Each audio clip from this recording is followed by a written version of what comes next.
Baik, teman-teman, selamat datang kembali. Pada kesempatan kali ini, saya akan membahas opini saham untuk minggu ini ya. Jadi minggu ini memang agak pendek ya, hanya sisa 3 hari karena Senin dan Selasa libur ya, seperti itu ya. Jadi eh, bagi yang merayakan Imlek atau Tahun Baru Cina ya, saya ucapkan kongsi bajai. Semoga tahun ini selalu diberkati ya, bahkan lebih diberkati. Yang penting sehat, damai dan sejahtera selalu ya. Ya, yang tidak merayakan juga nanti juga tetap saya doakan ya di akhir video biasanya selalu ya. Eh, untuk pembahasan kali ini kita bahas mengenai asing ya. Dalam 5 hari terakhir yang asing net buy banyak ya. Eh, ada 15 saham, totalnya sekitar 4 triliun. Kita akan bahas apakah sahamnya masih bagus, masih potensial untuk cuan atau profit ya seperti itu ya. Jadi saya akan tunjukkan untuk screenernya. Nah, di sini untuk screenernya saya menggunakan Sunar Super Seed ya, di mana kalau kita perhatikan di sini, em, bentar ya, ini ada tabnya banyak ya, kolom-kolomnya, tapi jangan bingung, Anda ke tab main screener, kemudian em, Anda lihat kolomnya sebelah kanan ya, ini kurang lebih sekitar kolom AM, NBSF, CUM ya, CUM kumulatif ya, NBSF 5 hari ya. Jadi saya berdasarkan transaksi value terbesar ya, yang mana asing net buy, mulai dari BMRI sampai dengan yang terakhir Pegas ya. Jadi totalnya ada 15 saham sekitar 4 triliun ya dalam 5 hari terakhir sebelumnya ya minggu lalu. Nah, kira-kira bagaimana untuk minggu ini saham-sahamnya kita bahas secara teknikalnya ya seperti itu ya. Nah, saya perlu ingatkan di awal bahwa ini bukan analisa saham, bukan rekomendasi saham, melainkan opini pribadi. Kenapa saya sebutkan? Karena dari tahun lalu OJK sudah membuat peraturan melarang influencer at- untuk memberikan analisa saham atau rekomendasi saham kecuali ada izin dari OJK ya seperti itu ya. Tetapi saya sebutkan ini adalah opini. Opini beda ya dengan rekomendasi dengan analisa itu beda. Yang pengen tahu Anda bisa cek sendiri di KBBI. Nah, seperti itu ya. Kamus Besar Bahasa Indonesia dan eh, opini tidak bisa dilarang karena dilindungi oleh Undang-Undang Dasar 45 ya seperti itu ya. Jadi em, itu hak saya, hak konstitusi, hak asasi saya sebagai manusia ya seperti itu ya dan juga sebagai warga negara Indonesia karena dilindungi konstitusinya. Ya. Nah, di sini saya langsung bahas langsung. Yang pertama, Bank Mandiri sudah saya bahas sebelumnya, dia masih sideways testing resisten 5.100.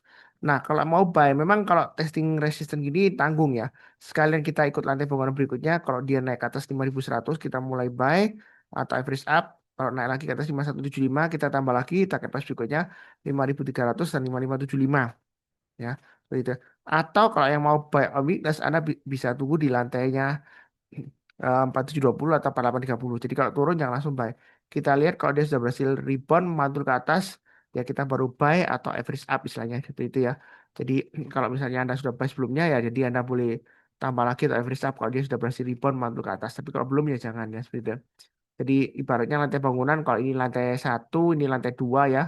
Kemudian lantai tiga, sini ya. Kemudian lantai 4 ya. Posisi sekarang kan dia masih testing atapnya lantai 2. Jadi tunggu sekalian naik lift ke lantai 3 atau tunggu di area buy omnitis di bawahnya 4830. Kalau turun jangan langsung buy. Seperti ini turun ya jangan langsung buy. Tunggu kalau besoknya sudah berhasil mantul atau rebound ke atas kita barusan buy. Jadi kalau dari sini posisinya walaupun sudah lewat tapi kalau menjelang penutupan dia masih belum berhasil bertahan di atasnya Anda eh, jangan buy dulu. Kalau di sini mungkin sudah buy ya. Nah, kalau sudah baik, Anda bisa pasang stop loss-nya di low-nya sebelumnya di sini atau swing low-nya di sini. Kalau swing low-nya ekor terlalu panjang, ya Anda pakai acuan garis yang saya berikan aja di sini 4450 ya seperti itu. Itu untuk stop loss-nya. Kalau terlalu jauh ya Anda bagi dua atau tiga mungkin di sini atau 4720 ya seperti itu. Jadi kurang lebih seperti itu, prinsipnya gampang banget, apalagi sudah digambarkan garis-garisnya, tinggal dicatat ya, pakai buku ya, Anda catat ya seperti ini ya bukunya.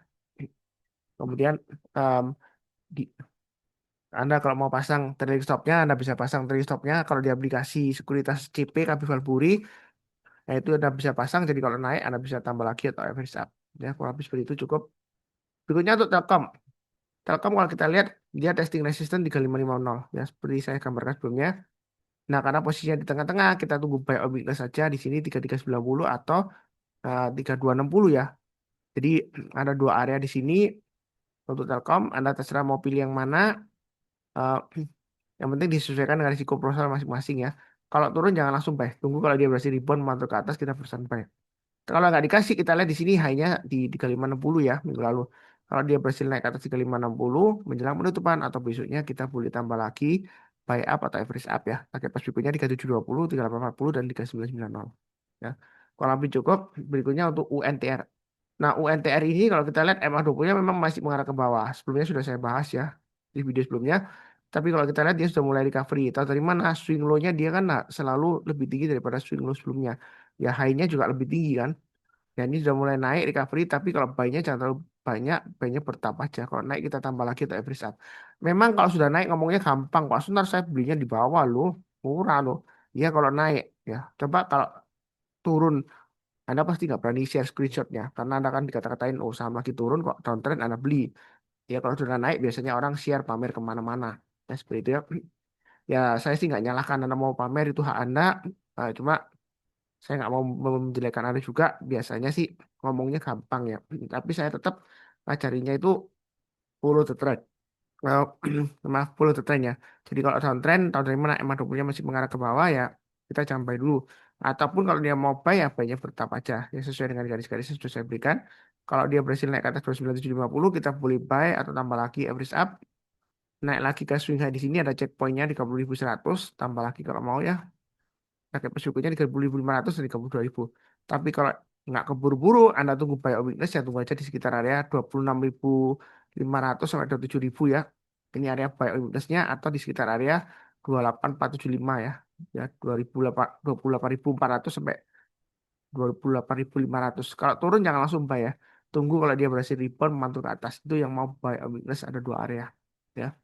Atau nanti tunggu di MA20-nya terserah MA20-nya kalau sudah mulai mengarah ke atas ya dia akan di testing. Nah, ketika dia rebound mantul ke atas SMA 20-nya lagi kita barusan buy atau average up kalau sudah buy di bawahnya ya. Kalau lebih cukup berikutnya untuk Inco. Inco dia testing area resisten 7225. Nah, di sini di tengah-tengahnya antara 6775 dan 7225. Kalau Anda mau buy weakness Anda bisa tunggu di area yang saya kotak di sini ya. 6100 atau 6600 area. Nah, kalau dia turun jangan langsung buy. Tunggu menjelang penutupan atau besoknya kita barusan buy ya seperti itu. Jadi buy-nya bertahap aja. Kalau nggak dikasih, buy omnibus nggak dikasih ya kita buy high sell higher. Naik ke atas 7225 kita buy, target price berikutnya 7.500 dan 8.100 untuk income ya. Kalau lebih cukup, kalau kita lihat net buy asingnya masih lumayan ya. Ya, belum ada tanda-tanda asing buang barang yang banyak. Memang sebelumnya ada buang tapi eh, net sell-nya masih dalam batas toleransi lah, apalagi trennya. Yang penting fokusnya ke trennya ya, bukan net buy net sell asingnya. Walaupun konteks pembahasannya di net buy asing ya dalam 5 hari terakhir, tapi tetap fokusnya ke trennya. Ini sideways, tapi bagus ya, mengarah ke atas. Harga sahamnya di atas MA20-nya dan MA20-nya juga di atasnya MA200 jauh ya. Jadi masih jago, pagi bagus. Lebih cukup.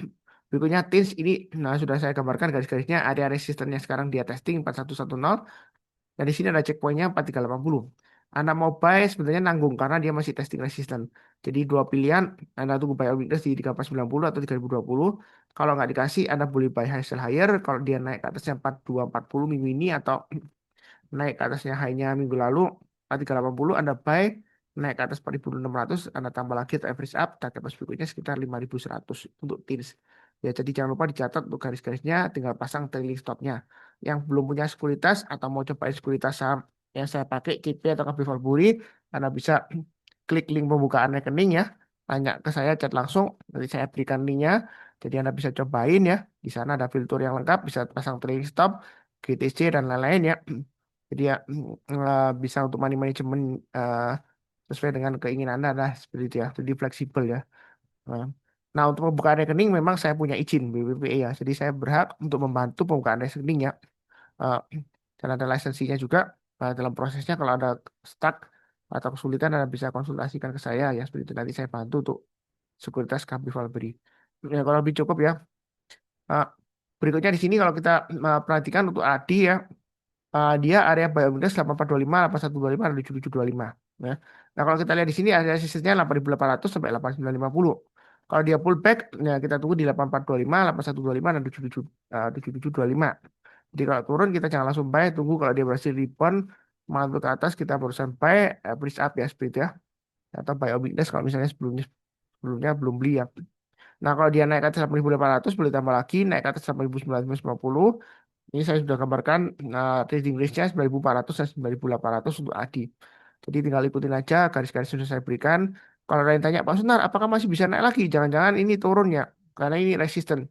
Kalau saran saya dari dulu, ya fokusnya tetap ke trennya. Paling gampangnya lihat di EMA 20-nya, EMA 20-nya masih mengarah ke atas, ya dia masih bisa naik lagi ya, seperti itu. Jadi yang penting Anda pasang trade stop dan stop loss, ya seperti itu. Jangan sampai analisa teknikal resisten ya dijadikan tembok yang membatasi Anda untuk profit lebih tinggi lagi ya, seperti itu ya. Jadi itu saran saya tetap fokusnya ke trading range sudah saya berikan tinggal dicatat atau pasang langsung smart order ya kalau di CP KP Valburi Anda bisa pasang kapan buy-nya, kapan pasang trade stop-nya atau stop loss-nya Anda juga bisa pasang langsung atau pakai GTC kalau mau antri ya, antri di area yang Anda mau. Nah, kalau habis seperti itu cukup. Berikutnya BBTN masih bagus ya. Uptrendnya tahu di mana? MA 20 mengarah ke atas, harga sahamnya di atas MA 20-nya. Sekarang dia di area trading range pendek di sini 1350 sampai 1390. Nah, kalau seperti ini Anda bisa buy ya karena dia dekat atas 1350 atau tunggu sekalian testing lagi kalau dia turun jangan langsung buy. Tunggu kalau dia berhasil rebound mantul ke atas entah nanti di 1350, 1310 atau 1265. Kemungkinan kalau mau tunggu MA 20-nya mungkin nanti di tes di sekitar 1300-an ya. Gitu ya. Jadi tunggu di sana boleh. Atau kalau misalnya nggak dikasih maksudnya ya kita buy high sell higher. Ikut lantai bangunan berikutnya. Ya seperti itu ya. Jadi tergantung tipe Anda. Kalau Anda tipe yang nggak berani buy high sell higher, Anda buy on weakness saja. Ya kalau nggak dikasih ya risikonya seperti itu. Nggak dikasih. Karena dia uptrendnya kuat ya dia akan naik lagi ya. Kecuali kalau Anda mau buy high sell higher. Sebenarnya yang Anda beli dimanapun juga. Entah itu di bawah, di atas, atau di tengah-tengah. Bisa saja setelah Anda beli ya. Saya nggak mendoakan yang jelek. Turun ya. Bisa aja. Entah itu langsung turun atau sesi keduanya. Ya, atau besoknya turun ya bisa aja. Yang penting adalah sesuai dengan plan masing-masing. Lihat trennya. Trennya masih bagus ya kita boleh buy. Atau hold ya. Selama belum kena trailing stop atau stop loss ya. Seperti itu. Jadi fokusnya di sana. Ya, seperti itu ya. Kalau kita sudah tahu trading range-nya, apalagi sudah digambarkan, tinggal dicatat, ya udah, tinggal eksekusi aja itu tugasnya. Ya, seperti itu ya. Kurang lebih cukup. Berikutnya Medco, dia lagi testing resistance 1615 yang mau buy on weakness tunggu di 1445, 1350 atau 1245. Kalau turun jangan langsung buy. Menjelang penutupan atau besoknya kita baru sampai. Kalau misalnya nggak dikasih Pak Sunar ya kita buy high sell higher ikut lantai bangunan berikutnya. Gampang kan trading yang saya kabarkan ini ya. Tinggal pasang aja automatic order atau smart order. Jadi kalau dia naik, kita boleh tambah lagi atau buy. Pasang stop lossnya bisa pasang di low-nya atau pakai acuan trading stop ya. Kalau di Capital Buri ada ya. Jadi kalau lebih cukup. Berikutnya untuk emas, kalau kita lihat MA 20 masih mengarah ke atas. Nah kalau kita buy sekarang ini tanggung masih testing resistance 7.400. Jadi sekalian tunggu breakout ke atas, menjelang penutupan atau besoknya kita buy. Target pas berikutnya 7950. Kalau dia naik lagi ya kita pakai acuan setiap kelipatan kurang lebih 500 ya. Jadi berikutnya lagi 8.500 itu untuk emas ya. Kalau kita mau buy on weakness tunggu di 6.800 atau 6.200 ya. Gitu ya. Saran saya ya, kalau Anda suka dengan emas dan setiap hari lihat harga emas, lebih baik tradingnya di emas kalian, entah itu di futuresnya XAU USD atau di digital emasnya atau di ETF-nya. Kalau Anda mau trading di luar negeri, pakai Gold Trade Indonesia atau peluang bisa trading ETF-nya Gold ya. Eh, di peluang sudah ada, kalau di Gold Trade sebenarnya belum ya. Atau solusi lainnya Anda bisa pakai GDX ya atau pakai broker luar negeri. Kalau saya pakai Mumu ya, yang di Singapura, Anda bisa trading IAU ya seperti itu ya, kalau mau ya. Nah, untuk kode ETF-nya untuk gold yang versi mininya dari eh, GLD ya seperti itu. Nah, kurang lebih di sini kalau kita lihat kalau dia naik ke atas 7.400, kita ikut rantai bangunan berikutnya, target pas berikutnya 7.950 dan 8.500. Fokusnya tetap ke harga saham kode emas ya, bukan komoditas goldnya atau emasnya ya. Ya ini emitennya kebetulan namanya sama dengan bahasa Indonesianya gold ya, emas ya. Tapi seperti itu cukup. Berikutnya untuk ISAT. Laporan keuangan terakhir memang bagus. Ini testing resistance 2250. Kalau mau buy tunggu di area buy on weakness di 2130 atau kalau dia sudah berhasil naik rebound ke atas 2300 kita buy. Target price berikutnya 2470 dan 2600 ya. Ya, kalau Anda mau buy on weakness itu artinya tunggu ya, tunggu rebound ya. Jadi kalau turun jangan langsung buy. Jelang penutupan besoknya kita baru sampai. Kalau nggak dikasih ya kita buy high sell higher. Ini sudah saya gambarkan di high-nya yang terakhir hari Jumat 2280 ya minggu lalu atau naik ke atas 2300 ada tinggal pasang aja smart order ya di KB Valburi. Target pas berikutnya di 2470 dan 2600 ya. Kurang lebih cukup. Berikutnya untuk Pani. Nah, Pani ini emang 20-nya mengarah ke bawah. Kalau emang 20-nya masih mengarah ke bawah, walaupun candlenya sudah memotong ke atas, biasanya Anda boleh buy, tapi buy-nya jangan terlalu banyak ya, sudah saya bahas sebelumnya. Baiknya bertahap aja. Kalau dia naik lagi ke atas 11.500, Anda bisa tambah lagi atau average up ya. Target price berikutnya 12.275 dan 13.300. Mau buy sekarang boleh karena sudah berhasil ditutup di atasnya 10.625 dan lo yang terakhir dia juga higher daripada yang hari Kamis ya. Anda bisa pasang stop lossnya di 10.225 ya. Jadi atau Anda mau pasang bertingkat, Anda bisa pasang berikutnya di 10.900 ya. Kurang lebih seperti itu untuk pani. Cukup. Berikutnya untuk BRMS dia testing resistance 1120.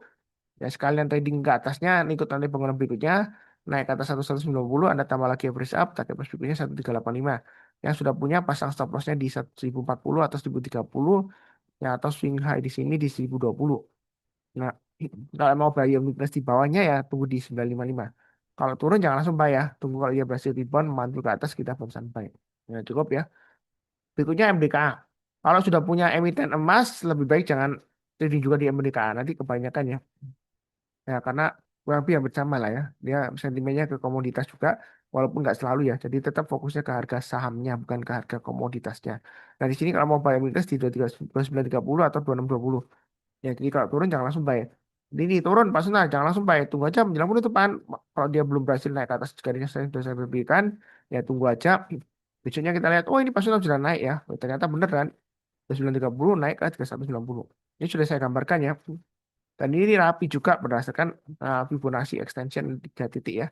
Yang sudah saya bahas sebelumnya. Maka target berikutnya adalah 3490 sampai 3550 ya. Kurang lebih sampai 3580 juga di sini ya. Jadi baiknya bertahap aja. Kalau dia naik kita tambah lagi. Tapi kalau turun jangan lupa pasang trailing stopnya atau stop lossnya. Ya, gampang. Trading itu mudah. Nggak perlu pakai yang ribet-ribet. Pakai Elliott Wave, pakai MACD dan lain sebagainya. Nah, yang gampang aja ya. Gitu ya. Jadi MA20 arahnya yang mana itu yang paling penting ya. Kalau dia masih datar seperti ini berarti sideways. Sidewaysnya di mana? Jadi sudah saya gambarkan 2130, 2280. Karena dia testing resisten di tengah-tengahnya kurang lebih ya. Jadi sekalian kita ikut lantai bangunan berikutnya, lantai 2280 sampai 2430 atau tunggu di lantai bawahnya ini 2130. Kalau turun jangan langsung turun. Ya, kita tunggu yang lip mau naik ke atas ya seperti itu ya. Jadi, kenapa saya gambarkan nanti bangunan? Ini konsepnya sederhana. Jadi, nggak perlu yang terlalu ribet-ribet, rumit-rumit ya. Pokoknya bisa di follow. Yang penting di saham itu tiga kata kunci ya di yang saham yang kita perlu punya ya. Yang pertama sabar. Ya, kalau nggak sabaran, saya jamin Anda susah sukses di saham ya. Karena nggak semua orang cocok di saham. Terus terang aja seperti itu. Nggak semua orang cocok jadi dokter, ya. Nggak semua orang cocok jadi guru. Nggak semua orang cocok jadi pengusaha. Nggak semua orang cocok jadi buruh ya seperti itu ya. Dan lain-lain ya seperti itu. Jadi yang penting adalah sabar, kemudian fokus. Kalau Anda nggak fokus ya, gampang dicolek teman untuk pindah-pindah saham, ya. Nanti akhirnya Anda yang sudah hold sahamnya belum naik-naik, tapi karena dicolek teman atau ikutan Pak Sunar ya, begitu misalnya ya. Nah, Anda nggak punya pendirian, nggak fokus ya akhirnya eh, Anda ikutan terus saham yang dulunya Anda hold tiba-tiba naik. Yang Anda ikutan, oh kok turun ya karena sebelumnya sudah naik tinggi ya. Orang-orang pada take profit. Akhirnya Anda sebagai cuci piringnya. Kalau Anda sabar menunggu yang sebelumnya sideways masih bagus ya Anda jual ya gara-gara nggak fokus ya akhirnya em, ya Anda rugi ya seperti itu. Apalagi kalau nggak fokus maintain portfolionya pakai prinsip uang dingin ya psikologinya. Ya terus terang aja untuk psikologi uang dingin itu saya kurang setuju ya atau bahkan tidak setuju lah ya konsepnya mungkin bagus uang dingin itu uang yang nggak dipakai misalnya uang yang bukan untuk kebutuhan sehari-hari atau untuk uang sewa atau uang cicilan ya ya itu uang dingin ya jadi trading atau investasi pakai uang dingin Pak Sunar tapi masalahnya adalah di psikologi efeknya kalau Anda memandang uang itu sebagai uang dingin ya Anda nggak akan manage dengan baik ya Anda cenderung untuk ya buy terus forget it ya kalau saham itu bagus sepanjang waktu sepanjang saat sampai masa depan ya tapi nggak ada yang pasti karena di saham semua itu em, apa yang dulunya bagus belum tentu sekarang bagus belum tentu ke depannya itu bagus apa yang dulunya jelek belum tentu sekarang jelek belum tentu ke depannya jelek ini sering saya ulang terus ya jadi jangan bosan-bosan karena ada yang baru ya yang baru dengar atau barusan tahu channel saya ya seperti itu ya kadang ada yang skip-skip juga ya nah itu yang paling penting ya kalau Anda nggak fokus ya nggak maintain ya akhirnya ya walaupun itu uang dingin loss 100 juta tetap aja itu loss kerugian aset Anda turun ya walaupun entah itu uang dingin atau uang panas atau uang apa uang titipan dan lain-lainnya, uang apa yang Anda pakai label ya. Makanya di prinsip psikologi ya, saya itu juga rajin untuk membaca ya, rajin untuk nonton ya, buku-buku yang atau sumber-sumber yang influencer yang valid ya. Nah, saya belajar dari sana. Jadi saya ambil yang bagus, yang baik. Kalau yang berdasarkan opini biasanya saya nggak ambil ya seperti itu. Karena kita harus membedakan antara eh, sains, ilmu, kemudian opini ya, dengan fakta. Semuanya hal yang berbeda. Jadi jangan dicampur adukan. Yang terkenal itu belum tentu baik ya. Tapi yang baik biasanya terkenal ya. Ya. Walaupun saya influencernya sebagai influencer followernya atau subscribernya nggak sebanyak yang terkenal sampai jutaan, tapi saya prinsipnya cuma satu, ya. Saya maunya Anda sukses. Kalau saya bisa buat Anda sukses, berarti saya lebih sukses daripada orang yang sukses. Kenapa? Karena saya bisa menciptakan orang yang sukses. Ya, ya seperti itu. Walaupun saya sendiri mungkin nggak sesukses Anda seperti itu ya. Ya, ibaratnya guru lah. Nggak semua guru itu lebih pintar dari muridnya. Ada juga yang murid lebih pintar dari gurunya, ada. Ya. Karena prinsipnya di dunia ini, yang lebih baik atau lebih pintar dari Anda banyak. Ya. Walaupun Anda jago trading, ya, yang lebih laki dari Anda sampai misalnya laki dia beli satu saham, dan sebelumnya turun nggak naik, terus dia beli, besoknya naik langsung tinggi arah berkali-hari ya, siapa tahu. Ya. Kadang faktor luck juga bisa menentukannya seperti itu ya. Jadi nggak pasti. Ya. Yang penting adalah fokus ke dirinya masing-masing ya. Kemudian yang terakhir adalah disiplin. Disiplin itu ada dua faktor, disiplin cut loss dan disiplin um, buyback. Jadi terkait dari maintain portfolionya ya. Kalau Anda menganggap eh, uang yang Anda investasikan di saham itu uang dingin, nggak apa-apa, maksudnya uang dingin aja, santai. Saya sering dapat komentar di situ di Telegram Group Saham Profit. Itu sebenarnya ya benar sih, uang dingin. Cuman takutnya ada mindset psikologinya nanti salah, nggak maintain, uang, dibiarkan aja. Kalau seperti itu ya lebih baik beli reksadana indeks atau reksadana saham aja. Jadi kan nggak perlu khawatir. Ya seperti itu ya, nggak perlu maintain kan, karena ada MI-nya yang akan maintain ya seperti itu ya. Ya kalau saya rasa seperti itu. Jadi disiplin ada dua ya, buyback juga. Jadi kalau Anda disiplinnya cut loss doang tapi nggak buyback, kalau uptrendnya dia balik arah ke atas ya, ya Anda rugi dong. Seperti ini. Ini nah, dia turun-turun, MA20 mengarah ke atas, Anda nggak berani buyback, tunggu lagi di bawah, padahal uptrend sudah mulai naik, ya Anda ketinggalan. Ya, seperti itu ya. Ini Anda cut loss di sini, kemudian dia turun-turun, dia sudah mulai naik, dia breakout di sini, Anda takut, misalnya ini ya, nah di sini naik, kemudian turun-turun, ini breakout, wow, kasih merah di sini, wah saya jual, saya tunggu di sini aja Pak Sunar. Ya, padahal di sini naik, ya kan. Terus naik lagi, oh saya tunggu di sini nggak dikasih, ya ya udah. Nah, karena tinggal padahal ini emang double sudah mulai mengarah ke atas ya. Dan ini sudah ada indikasinya, oh ini sudah breakout dari resisten terdekatnya. Harusnya kalau anda ikut reading dari saya, ini saya ya kita bisa gambarkan di sini swing high-nya ya, anda bisa buyback. Nah, kalau mau buy on weakness tunggu di 2130, maksimum buy on weakness di 2010. Kalau turun lagi ya saya nggak nyarankan buy lagi. Nanti takutnya downtrendnya makin dalam, makin kuat downtrendnya. Jadi beli saham, ya, trading buy saham itu nggak selalu harus nawar di harga paling bawah. Kita lihat trennya. Nah, seperti itu. Walaupun sudah di atas, kalau uptrendnya masih kuat, ya dia masih bisa naik lagi. Kalau perkara nanti, wah katanya Pak Sunar, ini uptrendnya bagus ya. Argumentasi saya MA20, MA20-nya mengarah ke atas, harga sahamnya di atas MA20-nya. Tapi kalau tiba-tiba dia turun dibanding ke bawah, memangnya salah saya yang banting, saya yang jual. Ya, ya siapa tahu kalau candlenya jahat seperti ini, turun ekornya panjang. Ya, gitu ya. Ada yang tahu kan? Ya kalau dia naik, kalau dia turun lagi makin dalam. Ya, kalau kita lihat taruh ya, sebelumnya dia turunnya lumayan dalam ya dari ke titik all time high-nya karena aksi korporasi dan sebagainya, ya manuver ya memegang saham mayoritas ya. Kita tinggal ikutin aja. Ya, akhirnya sekarang agak susah naik ya. Sekarang ada proses naik cuman ya kita ikutin trading range aja ya. Kalau tengah-tengahnya sekalian ikut nanti bangunan berikutnya atau buy on weakness. Kurang lebih seperti itu cukup ya. Kemudian Pegas. Nah, EMA20-nya mengarah ke atas, harga sahamnya di atas EMA20-nya. Di sini yang kita lihat ada ekor panjang ya. Jadi EMA20-nya ini dia holds. Jadi kalau dia sedang testing area supportnya 2120, ya kita tunggu aja. Kalau dia sudah rebound, mantul ke atas 2120, kita baru sampai. Jadi area buy on weakness saya gambarkan dua ya. 2120 dan 2020. Buy on weakness itu turun seperti ini, jangan langsung buy. Ya, menjelang penutupan kalau dia berhasil rebound mantul ke atas kita berusaha buy. Ini memang rebound ya. Tapi karena candlenya itu full body, yang kurang lebih hampir full body lah ya. Ya ini ada ekornya sedikit ya. Apalagi lumayan tinggi. Biasanya tunggu aja besoknya. Ya walaupun dia sudah di atasnya 2120. Ya ini emang 20-nya mengarah ke atas. Kalau mau Anda mau ya sekedar penasaran coba-coba ya bayar sedikit aja. Tapi banyak ke atas ya. Dalam arti kalau naik kita tambah lagi untuk average up. Tapi kalau turun jangan di average down. Ya. Karena kalau dia turun lagi, iya kalau balik lagi ke atas. Kalau turun terus dia nggak balik-balik. Dia lama banget tuh. Sejak dia sebelumnya gagal naik ke atas 2000 ya. Dia lama banget tuh. Ini tahun 2022 ya dia berusaha naik lagi gagal. Ya barusan kali ini dia berhasil ya seperti itu. Jadi 2000 itu akan support psikologisnya.